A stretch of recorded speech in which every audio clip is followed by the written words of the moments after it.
Hello, chicas, chicos que nos están escuchando, que nos están viendo. Me da muchísimo gusto estar una semana más en este podcast que, siendo bien sincera, es una parte muy padrísima de mi vida, es una parte muy que disfruto mucho estar aquí.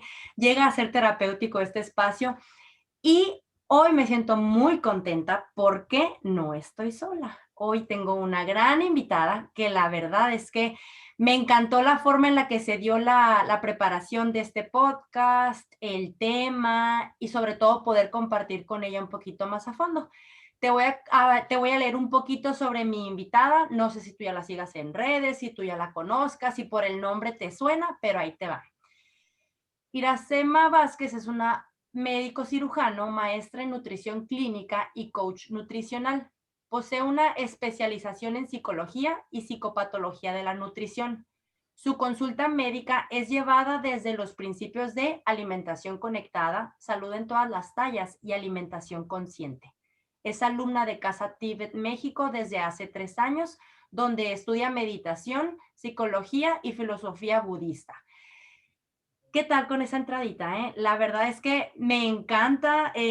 Yo la descubrí a ella, yo la conocí cuando la invitaron al podcast de Se Vale Repetir Postre, y la realidad es que desde la historia, su transición, cómo fue ella como dando este cambio de paradigmas, a mí me encantó. Así que si tú ya leíste el título de este podcast, ya sabes que vamos a hablar sobre diabetes, pero viéndolo desde una mirada diferente. Así que, Iracema, muchas gracias por estar aquí. Bienvenida. Platícanos cómo estás, qué te trae por acá. Hola Adria, pues muchas gracias por tenerme aquí en tu espacio. Quiero contarles que yo me autoinvité porque me encanta el programa y yo tenía muchas ganas de participar en él porque siempre tienes temas muy padres. Sí. Tus invitadas me han encantado, entonces dije yo quisiera, ¿no? Participar, me voy a invitar a ver si me dicen que sí. Entonces, bueno, pues estoy muy contenta de estar aquí. Pues sí, como tú comentas, yo soy médico. Yo desde muy pequeña he tenido conflictos con mi cuerpo. Yo me recuerdo con conflictos con mi cuerpo desde los 9, 10 años y empezando a hacer intentos de dieta desde los 10, 11 años. Fui con mi primera nutrióloga bueno, de hecho era un doctor que se dedicaba a reducción de peso desde los 14 años, que pues me puso a dieta, me dio pastillas entre comillas naturales, ¿no? Para que bajara, se acelerara mi metabolismo y demás. Y desde ahí he estado en dietas de reducción de peso, todas las que te imagines, pastillas, inyecciones, he pasado por un montón de tipos de tratamientos para reducción de peso y he estado ciclando en mi peso durante todo el tiempo. Yo tenía privilegio de delgadez, tuve privilegio de delgadez muchos años. A partir de que dejo las dietas, ya no. Me considero actualmente una gorda pequeña. Todavía encuentro ropa de mi talla en las tiendas. Soy talla XL, a veces L, si es que la marca es grande. Pero hay marcas donde ya no puedo conseguir ropa, ¿no? La talla más grande, pues ya no me queda. Yo estudié pues medicina, después estudié nutrición, me especialicé en nutrición y cuando caí en nutrición, bueno, me envolví en cultura de la dieta, era contar calorías por todos lados, aprender a leer etiquetas, contar porcentaje de grasa, peso, medidas, cintura, brazo, bla, bla, bla. Y era el paraíso de la dieta porque todas estábamos sumergidas en esto que era muy normalizado, pues estarnos pesando y que cuánto porcentaje de grasa tienes.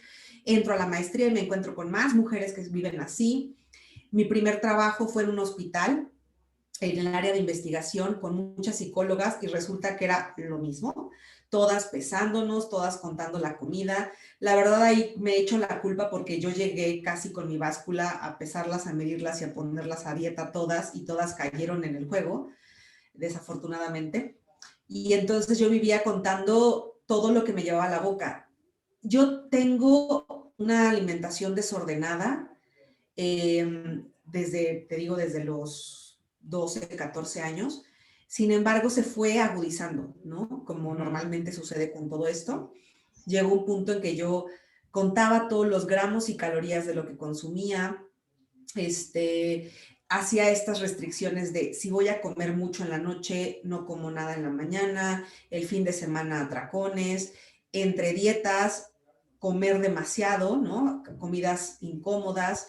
Llegué, a lo último a lo que llegué fue a dieta cetogénica, que fue con lo que yo cerré este ciclo de las dietas, en la que yo aprendí a hacerla e incluso aprendí me certifiqué y certificaba a otros médicos y nutriólogos para que pudieran hacerla, entre comillas, correctamente, ¿no? Ya no la podía hacer, ya no era sostenible, cada vez empezaba a subir más y más y más de peso, me sentía totalmente fuera de control, fui con una psicóloga bariatra que como psicóloga excelente, pero pues evidentemente pues no bajé de peso, ¿no? Arreglé otras cosas en mi vida, pero pues evidentemente el peso no. Y en esta búsqueda de sentirme bien conmigo, encontré un podcast en el que hablaban de imagen corporal. Entonces empezó a llegar a mi vida todo esto de alimentación intuitiva, salud en todas las tallas, la no dieta. Para mí inicialmente fue un gran shock. Yo me negaba, decía, ¿cómo voy a tirar a la basura 10 años de carrera exitosa con reducción de peso? Evidentemente no me parecía nada lógico, pero cada vez que escuchaba más bien la lógica de toda la ciencia detrás de no estar a favor de producir forzosamente una reducción de peso, pues menos congruente me sentía con lo que yo estaba haciendo con mis pacientes. Fue una época muy difícil, yo recuerdo épocas muy complicadas, mi transición fue muy difícil, muy bonita evidentemente porque yo empecé a sentir tanta libertad que decía, wow, nunca había experimentado sentirme tan libre comiendo con mi cuerpo, ¿no? Pero bueno, yo he subido de peso, te digo que pues yo era talla S, ahora soy XL, entonces pues evidentemente ese cambio pues sí me impacta y mucha gente a mi alrededor evidentemente lo nota, ¿no? Y hay quien tiene el atrevimiento de hablar de mi cuerpo y entonces habla de pues, cómo has cambiado, ¿no? Entonces pues ha sido muy padre, muy, muy padre, pero muy difícil, muy difícil. Y algunas veces te he oído hablar y he oído hablar a otras personas sobre la importancia de hacer comunidad en esto, porque yo empecé sintiéndome muy sola. O sea, realmente dije, ¿quién voy a encontrar que haga esto? ¿Con quién puedo hacer amistad? ¿Con quién pueda platicar de esto? ¿Quién me va a entender?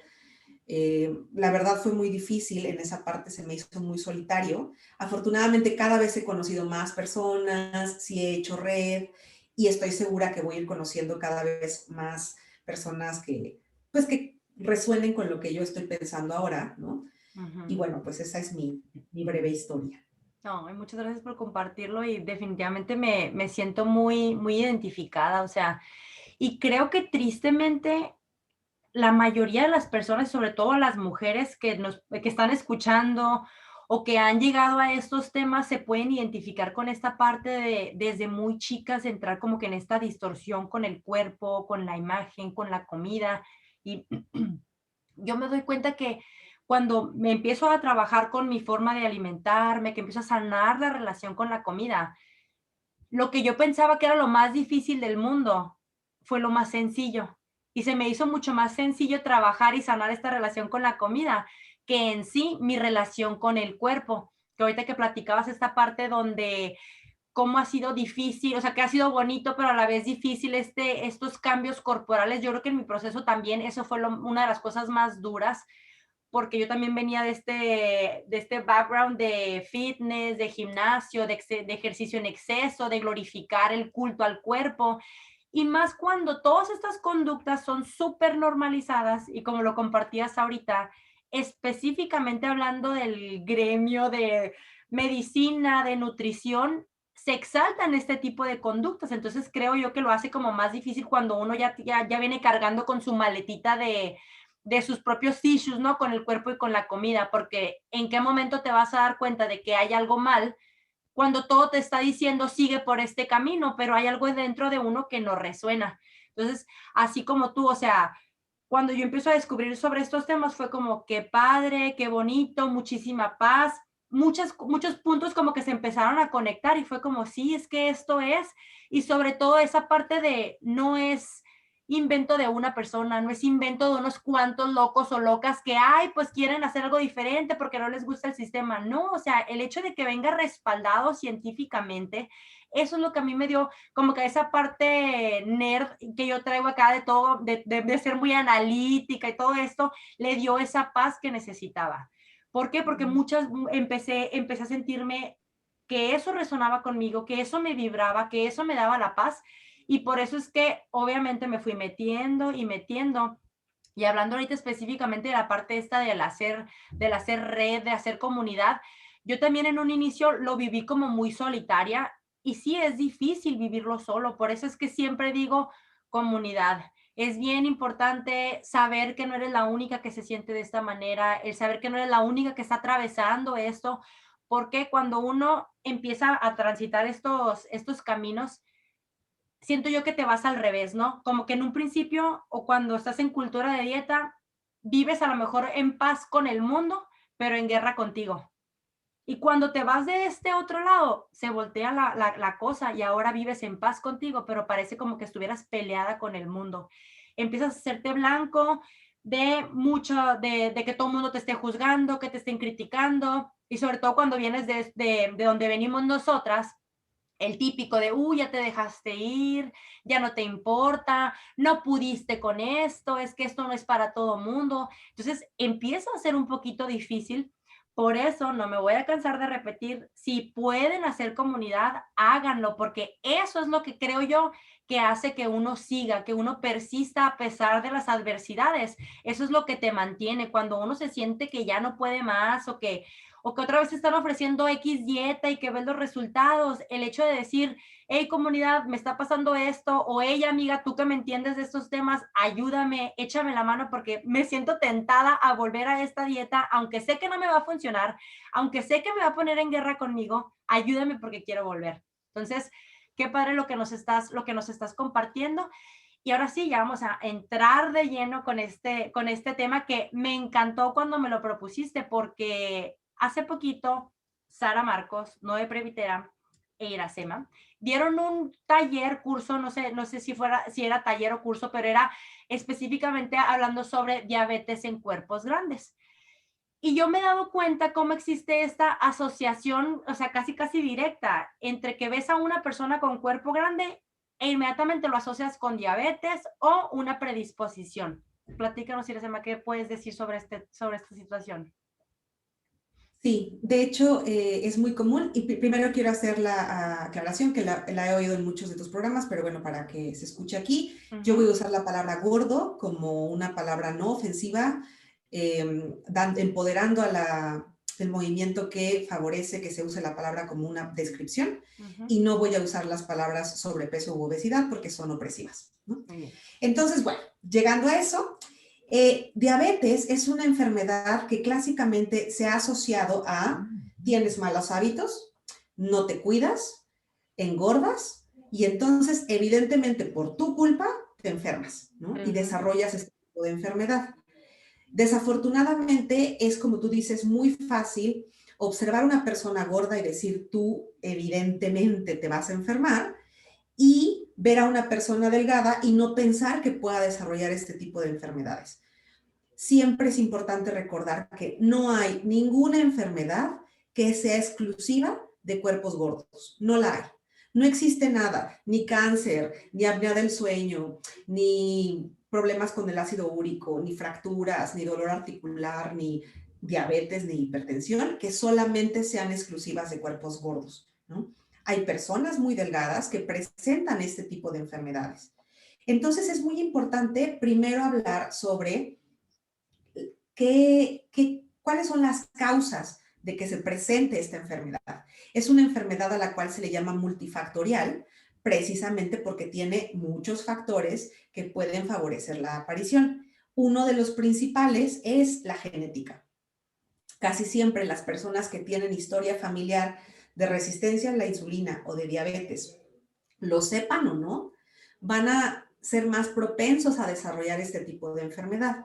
Ahora, tampoco es condena, ¿no? Ah, ya tuviste historia y entonces te vas a enfermar. Lo que sí es que si tienes padres, abuelos, tíos, primos con diabetes, hermanos, será importante que estés al pendiente de estarte revisando. Esto es parte del autocuidado. Estés en un cuerpo pequeño o en un cuerpo grande, será importante que continuamente te estés revisando para ver si es que desarrollas algún problema con la insulina o con la glucosa, ¿no?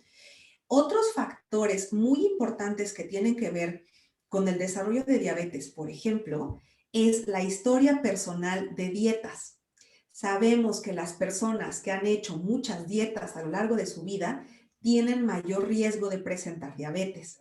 Las investigaciones que dicen cuerpos grandes igual a mayor riesgo de diabetes no toman en cuenta que estas personas tienen lo que se le llama el weight cycling, ¿no? Ciclar en el peso a lo largo de su vida, porque tristemente las personas de cuerpo grande, la mayoría han intentado al menos una vez ponerse a dieta o usar alguna técnica para bajar de peso.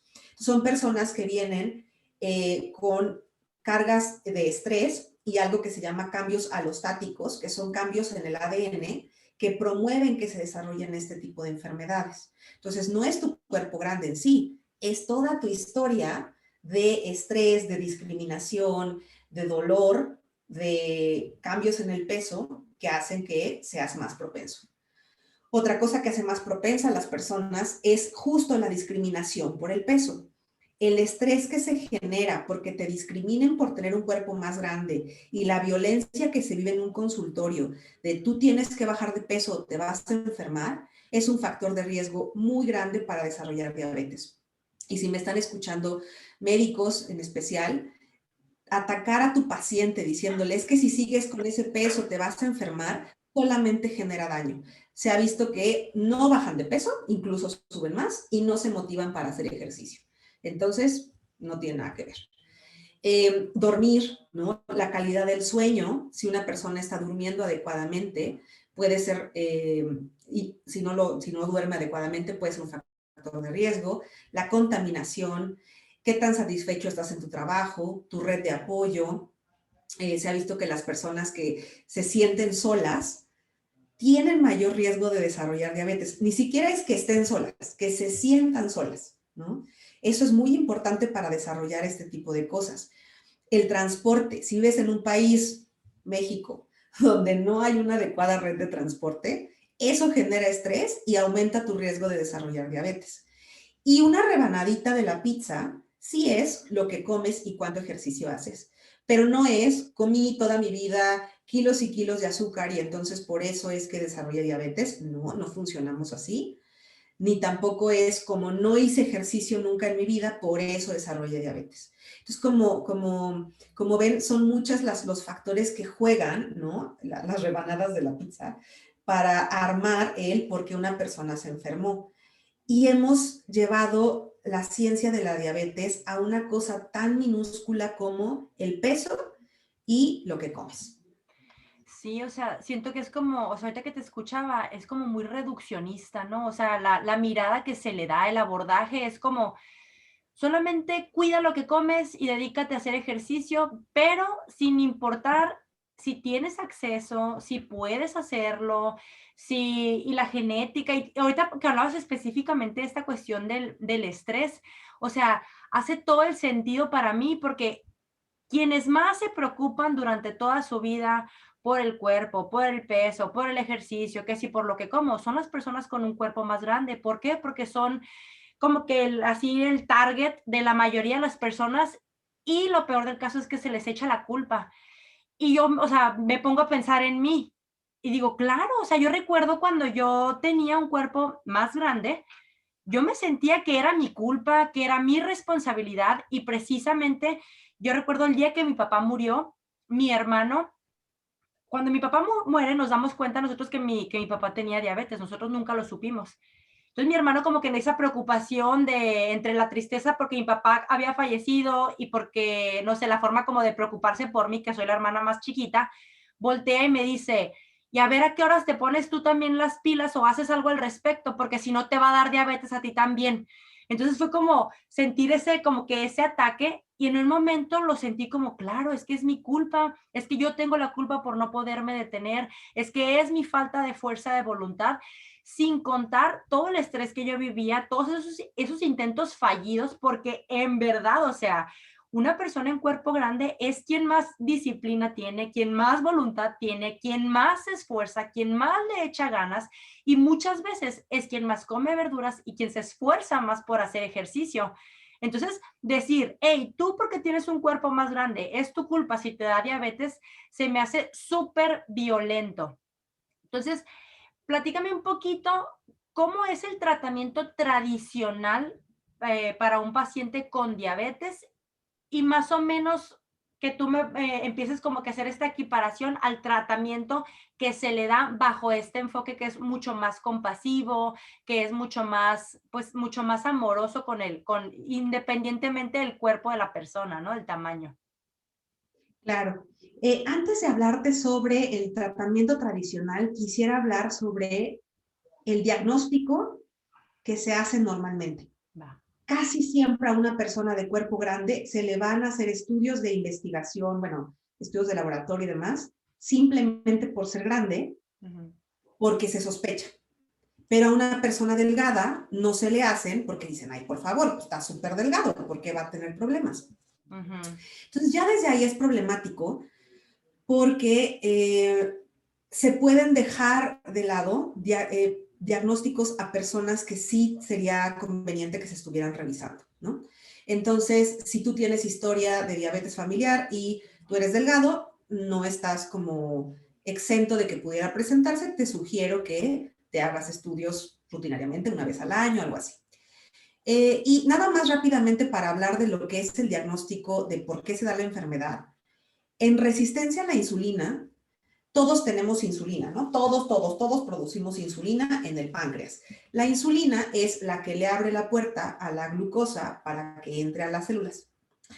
Una vez que la glucosa, o sea, azúcar, entra a la célula, su función es dar energía. Eso es la finalidad. No importa si viene de una paleta, de una tortilla, de una fruta, de un pastel, de quinoa, todos esos carbohidratos, la finalidad es dar energía. Si yo no tengo una insulina que esté funcionando adecuadamente, esta azúcar o glucosa no va a entrar a la célula. Y entonces las células, estoy hablando de células del cerebro, ojos, de la piel, de los músculos, corazón, todas, pues no están recibiendo su dosis de energía. Entonces mandan la señal de, oye, produce más insulina. Y entonces el páncreas saca más insulina y al haber un bombeo mucho más grande de insulina, entonces la señal ya es más intensa y entonces ya funciona. Esto es cuando te diagnostican que tienes la insulina alta en sangre, pero tus glucosas están normales. Solamente 10 a 15% de las personas con resistencia a la insulina van a desarrollar diabetes. Casi siempre a las personas con resistencia a la insulina se les asusta, como ya ves, estás a un paso de la diabetes, vas a acabar súper mal. Y la realidad es que son enfermedades, sí, de la misma familia, sí es cierto que puede evolucionar, pero solamente en un 10 a un 15%. El tratamiento, por ejemplo, alimenticio es muy similar, ¿no? No exactamente igual, pero es muy similar. Y el farmacológico sí es diferente, ¿no? El farmacológico que se le da.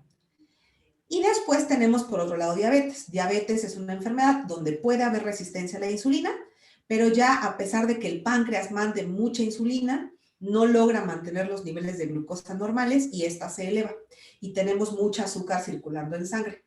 El problema es que el azúcar circulando en sangre no tiene nada bueno que hacer, genera algo que se llama glucotoxicidad, y esto es que dañan nervios, arterias y demás de ojo, cerebro, corazón, intestino, por eso todas las complicaciones, ¿no? Y entonces aquí sí requerimos de un tratamiento más agresivo farmacológico para que el azúcar en sangre, la glucosa, se mantenga normal y no esté dañando. Entonces, básicamente ese sería como el diagnóstico de estas dos cosas. Ahora, tradicionalmente, como asocian el que solamente los cuerpos gordos se enferman de este tipo de enfermedades, lo que hacen es, pues, bajar de peso. Evidentemente, bajando de peso se va a curar la persona. Ahora, no estoy negando que el tener un cuerpo gordo sí sea un factor de riesgo para desarrollar este tipo de enfermedades. Sí es cierto. hay más prevalencia de diabetes en personas con cuerpos grandes. No lo niego. Lo cual no quiere decir que todas las personas con cuerpos grandes vayan a desarrollar diabetes. Exacto. Y como ya dijimos, que las delgadas no lo hagan, ¿no? Entonces, como es muy clásico que una persona con un cuerpo grande desarrolle diabetes, es baja de peso. Pero desafortunadamente, el que tengas diabetes no te exenta de que las dietas funcionen igual en tu cuerpo. No es algo sostenible, no es algo que pueda mantenerse a largo plazo. Al corto plazo, claro que funcionan, dejar de comer, claro que funciona. Y claro que tus parámetros se van a ver muy bonitos, tu glucosa va a mejorar, tu insulina va a mejorar, pero no es sostenible. Entonces, ¿qué ocurre? La persona rebota, incluso aumenta más de peso y entonces también rebotan los niveles de glucosa, los niveles de insulina y se complican aún más las enfermedades. Para mí es muy triste escuchar que la diabetes se cura con la reducción de peso. O sea, han llegado a hacer investigaciones de tiempos muy cortos, con muy poquitas personas, en las cuales han visto que si bajan grandes cantidades de kilos, entonces ya no hay enfermedad, ya no usan medicamentos, ya no usan insulina, ya no usan los otros medicamentos y entonces le llaman se curó la enfermedad.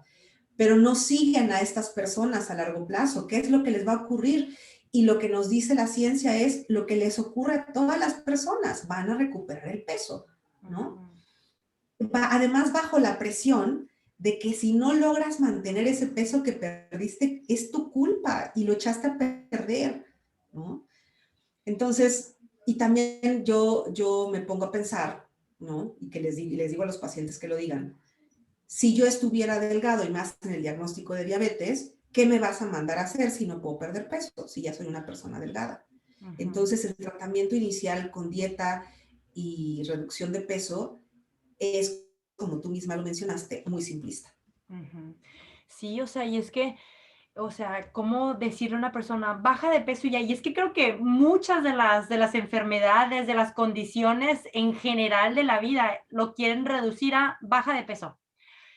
Y cómo, o sea, nos damos esta parte sobre todo de no es sostenible a largo plazo y la persona entonces se siente culpable, se siente responsable y entonces se estresa, se expone más a este estigma de peso, lo que hace que por dentro estén mucho más estresados y que al final de cuentas probablemente eso puede ser que sea lo que está ocasionando que haya, que esté creando esta resistencia, que esté empezando a desarrollar ciertas condiciones o ciertas enfermedades.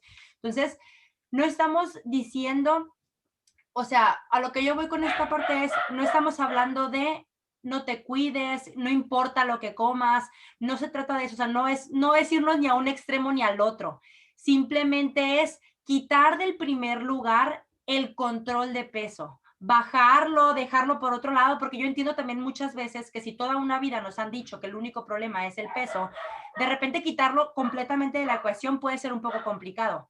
Pero lo que yo trabajo con mis pacientes es, ok, no lo podemos quitar por completo, mínimo vamos a quitarlo del primer lugar y ponerlo más abajo. Que eso no sea lo que estamos buscando o la forma en la que vamos a buscar tratar esta condición. Ahora, platícame, ¿cómo llegas a estudiar como que esta mirada más amorosa, más compasiva de esta condición? Porque cuando yo escuché que ustedes estaban dando ese taller, a mí se me hizo como, wow, qué padre. ¿Cómo llegas tú a especializarte en esto? Pues mira, debo decir que la culpable fue Sari Marcos. Sari Marcos me dijo, oye, porque yo trabajaba mucho ya con pacientes con diabetes cuando hacía reducción de peso. Entonces, y claro que mi solución era, claro, dieta cetogénica. Y ya, no veía más allá de eso, ¿no? Entonces, cuando yo platico con Sari, ¿no? Le cuento todo esto y ella me dice, oye, ¿qué crees? Hay una especialización en diabetes que no tiene que ver con el abordaje del peso y que de hecho así se llama. Abordaje neutral del peso para diabetes, para profesionales de la salud. Y entonces es un entrenamiento en el cual se da todo el abordaje de medicamentos, dieta, ejercicio, salud mental, trauma, bla, bla, bla, bla. Porque yo, de hecho, estaba un poco angustiada de confesar cuando empecé a hacer la transición, Porque yo decía, ok, una persona, entre comillas, sana, que ya está harta de las dietas, que quiere hacer un cambio diferente, un cambio, pues igual es más fácil trabajarlo. Pero ¿qué voy a hacer si me llega un paciente con insuficiencia renal, con diabetes, una mujer embarazada con diabetes gestacional? Eh, ¿Qué voy a hacer ahí? ¿No? Porque son enfermedades que a mí me enseñaron que se tratan con cambios alimenticios agresivos, ¿no? Entonces, cuando llega Sari a presentarme esta especialización, se me abrieron los ojos, porque yo ya tenía idea de más o menos cómo hacerle, pero se me abrió la mirada a, claro, todo este panorama existe, ¿no? Y entonces se tocaron muchos temas y se fueron acomodando en mi mente piezas de cómo se trata a un paciente desde una perspectiva no centrada en el peso, pero que sí presenta ya una enfermedad, ¿no? Y como tú lo dices, es una mirada mucho más compasiva, mucho más bondadosa y tiene mucho que ver en qué momento encuentras al paciente. Porque, por ejemplo, si encuentras a un paciente con una glucosa totalmente descontrolada, tiene 300 de glucosa, una insulina de 40, 80, a veces en estas personas los principios principalmente de alimentación intuitiva no son fáciles de aplicar. Porque yo no puedo decirle a una persona que tiene 300, 400 de glucosa y la insulina en 80, date permiso incondicional de comer, ¿no? Pero tampoco puedo decirle, tú no puedes comer, porque está súper mal. Entonces, llegar a ese punto neutro es súper complicado. Yo me he dado cuenta que a veces el controlar la diabetes con base en la alimentación gentil se empieza a convertir en una nueva dieta. Entonces, ahora no es por bajar de peso, ahora es por controlar mi diabetes. Y es súper delicado manejar eso. Tienes que tener al paciente de la mano mucho tiempo. Entonces, ¿qué se hace? Dependiendo de dónde tomas al paciente. Por ejemplo, si yo encuentro un paciente con resistencia a la insulina que no está teniendo glucotoxicidad y la insulina no está tremendamente elevada, sí puede empezar manejando el alejarnos de la cultura de las dietas, que tenga más libertad al comer, que experimente hambre y saciedad. Y eventualmente llegará a un punto en el que pueda neutralizarse, ¿no? Y ya se quite esta luna de miel de estar comiendo todo, pero sí tiene que experimentar él comerlo de todo, porque hasta que no se dé ese permiso de tienes derecho a comer lo que quieras, no va a poder integrar esta parte de conocimiento, digamos, racional, en el que dice, ok, puedo comerme todo, pero no me conviene estar tomando refresco dulce diario 3 veces al día. Entonces ya elijo desde otro lugar, elijo desde el autocuidado y el amor y el respeto por mi cuerpo. Eh, con un paciente así, en esas características, se iniciaría más o menos de tipo, o yo lo inicio de ese tipo. Con un paciente que me llega con una diabetes muy descontrolada, en la cual a veces incluso caen en hospitalizaciones, reciente diagnóstico, con glucosas muy elevadas, ahí sí tienes que empezar muy suave a decirle, solamente mientras se controla tu glucosa, vamos a hacer ciertas modificaciones en la alimentación, pero no es porque tú la regaste, no es porque es tu culpa, no vas a comer así para siempre, pero en lo que te manejan medicamentos, sobre todo cuando son glucosas muy descontroladas, se inicia con insulina, con medicamentos que son más fuertes, y en lo que se regula tu glucosa, vamos a empezar a manejar cómo ha sido tu historia con las dietas, cómo te has sentido con los carbohidratos que les tienen mucho miedo, qué te han dicho, qué mitos hay, y darle al paciente, yo como médico y como nutrióloga, un bombardeo de ideas de a ver qué podrías comer mientras, sin darles un menú, ¿no? ¿Qué podrías combinar? ¿Cómo podrías hacer estas combinaciones de carbohidrato más proteína, carbohidrato más grasa, utilizar el índice glucémico, pero no desde esta mirada de, si no haces esto, te complicas y te mueres. Y así vas a comer para siempre, te vas acostumbrando, pollo asado, lechuga para siempre, porque estuviste a punto de morir, ¿no? Porque entonces estresas al paciente. Claro. Y eventualmente estos pacientes se estabilizan, llegan a estabilizarse y sus glucosas vuelven a estar normales, ya se quedan con dosis de insulina o de otros medicamentos pues ya controlados, y entonces sí puedes empezar a explorar que el paciente encuentre placer en la alimentación, que recupere hambre y saciedad, que pruebe con otros alimentos, que experimente, se tiene que estar midiendo su glucosa continuamente con experimentaciones con alimentos y va encontrando su balance. Así es como yo atiendo a un paciente con diabetes.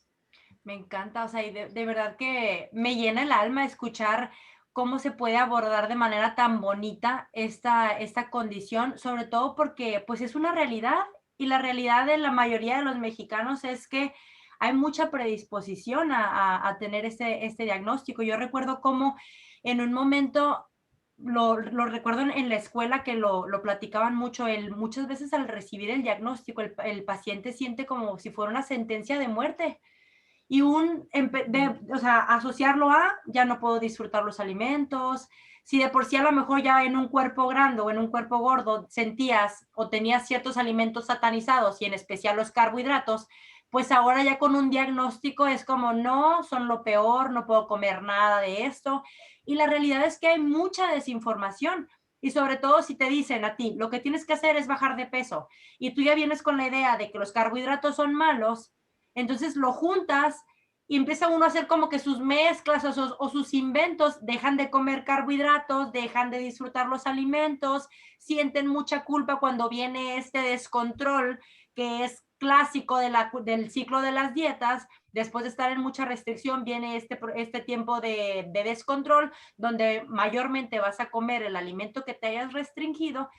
Es cuando viene este pico otra vez de glucosa y siento yo que es como un círculo vicioso que cada vez deja a la persona sintiéndose peor, tanto anímicamente como físicamente. Entonces se me hace súper bonito el hecho de que cada vez haya más y más profesionales que se estén capacitando para dar este abordaje mucho más neutral, ayudar a sus pacientes a que lo vean no como lo decía ahorita, no como una sentencia de que ya te vas a morir o ya se acabó el mundo, ya no puedes disfrutar, sino empezar a otorgarles las herramientas y ver como que aprender a vivir con un nuevo lente, con una nueva perspectiva, aprender a cuidarse desde otro punto. Así que me encanta todo esto que nos estás platicando. Quiero que nos compartas tus redes sociales, dónde te pueden encontrar. Definitivamente tienen que ir a seguir a Iracema. A mí me gusta mucho tu trabajo. Yo desde la primera vez que te escuché en Se Vale Repetir Postre fue como, qué padre lo que está diciendo en primera porque me identifiqué muchísimo con tu historia. Y también por esta parte es médico, está interesada en el bienestar integral de sus pacientes, no solamente ay, haz esto y aquello, que siento que muchas veces es como se tiende a ver a los médicos, ¿no? Así como muy racionales, como tienes estos pasos que seguir y si no lo haces es tu culpa. Entonces me encanta como que lo vean como de manera más humana, así que síganla en sus redes sociales. ¿Cuáles son tus redes sociales, Iracema? Gracias, qué linda, qué linda. Algo muy, con el ego inflado después de todo lo que has dicho. Mis redes sociales, tanto en Facebook como en Instagram, son Nutrióloga que Libera. Tengo además mi página web, que es nutricionquelibera.com, y mi podcast, que es bebé, lleva poquitos episodios, pero los invito a escucharlo en Spotify, que es Nutrición que Libera, igual también. Entonces, ahí me pueden encontrar, pueden mandarme mensajes, continuamente estoy subiendo información que espero sea importante. Y esto, nada más me gustaría decir algo de lo que mencionaste, si es cierto. Estudiando esto, me di cuenta que los médicos estamos en una posición de poder y que desafortunadamente muchas veces lo que dice un médico es ley, ¿no?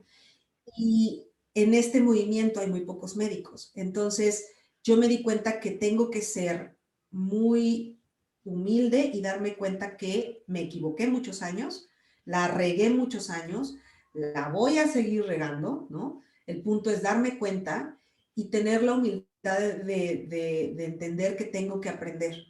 Tengo mucho que aprender todavía, ¿no? Entonces, me gusta la idea pues invitar a más profesionales de la salud y en especial médicos que se cuestionen, ¿y si es que la estuviste haciendo mal? ¿Y si es que lo que aprendimos no es ley? ¿Y si Ujú. es que tu palabra no es ley? ¿Qué pasaría? ¿No? Cuestionarte esto, a ver, ¿qué tan grave sería? Y Ujú. pues, bueno, pues ojalá alguien le llegue y le dé la cosquillita. Ay, esperemos que sí, porque necesitamos de verdad, necesitamos ser cada vez más y más profesionales de la salud, interesados en trabajar, creo yo en esta parte, ¿no? En tratar a nuestros pacientes como los seres humanos que son, entender que cada persona tiene sus razones para comer como come, para tener el cuerpo que tiene, y no podemos nosotros desde este lado nada más asumir solamente o porque ya hay un diagnóstico, o porque ya hay un tipo de cuerpo, o por lo que sea que dicte la báscula, o lo que sea, o lo que alcancemos a percibir. Creo yo que necesitamos seguir nosotras como profesionales de la salud trabajando en esta área, hacer nuestra labor para que cada vez seamos más y más. Y de verdad te agradezco muchísimo este tiempo, me gustó mucho platicar contigo. No sé si quieras despedirte con algún mensaje final que tengas para quien nos está escuchando, sobre todo si hay alguien que, porque ahorita no lo comenté, pero algo que me gustó mucho de lo que dijiste, como muchas veces, porque se asocia esta condición a los cuerpos grandes o a los cuerpos gordos, muchas veces las personas en un cuerpo delgado no toman cartas en el asunto o ni siquiera se cuestionan cómo estará su salud, porque dicen, pues yo estoy delgado, yo puedo comer lo que quiera, yo no necesito hacer ejercicio. Entonces, esta parte es como que, hey, quien me esté escuchando en cuerpo grande, en cuerpo mediano, en cuerpo chico, hay que cuidarnos, o sea, hay que estarnos cuidando. Entonces, ¿algún mensaje que quieras decirnos? Pues me gustaría decir que este abordaje, ¿no? Que no se centra en el peso, y lo decimos muchas veces, pero creo que es necesario repetirlo, no significa tirar a la basura la salud, ¿no? No significa comer descontroladamente, no hacer ejercicio, fumar, ahogarnos en alcohol, o sea, no, no se trata de eso, ¿no? Que si es tu decisión y quieres hacerlo adelante, pero no es lo que estamos buscando nosotras como profesionales que nos gustaría atenderte, sino verlo desde otra mirada en la cual el peso que tienes no es tu culpa y no es el causante de todos tus males, ¿no? Ujú. Es una condición más, una característica física más, como tu color de pelo, tu color de ojos, tu altura, la forma de tus cejas, ¿no? Y tal cual se puede aprender a, dependiendo de cómo lo veas, desde amarlo hasta aceptarlo y respetarlo. Entonces, eso es posible, pero creo que quita mucha culpa. Ahora que hicimos el curso, les quitó mucha culpa el entender que no era su responsabilidad personal haberse enfermado, ¿no? Sino que es multifactorial. Y listo. Qué bonito eso último, porque, o sea, me pongo a pensar, al menos en el momento en el que yo entiendo que no es mi culpa, se quitó un gran peso de encima y ahora a estas personas que muchas veces viven con todavía un poquito más de estigma, porque ya tienen una condición y porque habitan a lo mejor en un cuerpo grande, digo, chino, o sea, qué difícil. Pues qué bonito que ustedes estén pudiendo hacer esto, así que les invito a que si conocen a alguien con diabetes, que si ustedes tienen diabetes, si tienen dudas sobre este tema, que se contacten que se comuniquen con Iracema. La verdad es que gracias, o sea, me encantó esta plática, o sea, siento que fluyó súper rico, así que muchas gracias por estar aquí conmigo. Nos escuchamos y nos vemos en la próxima. Bye.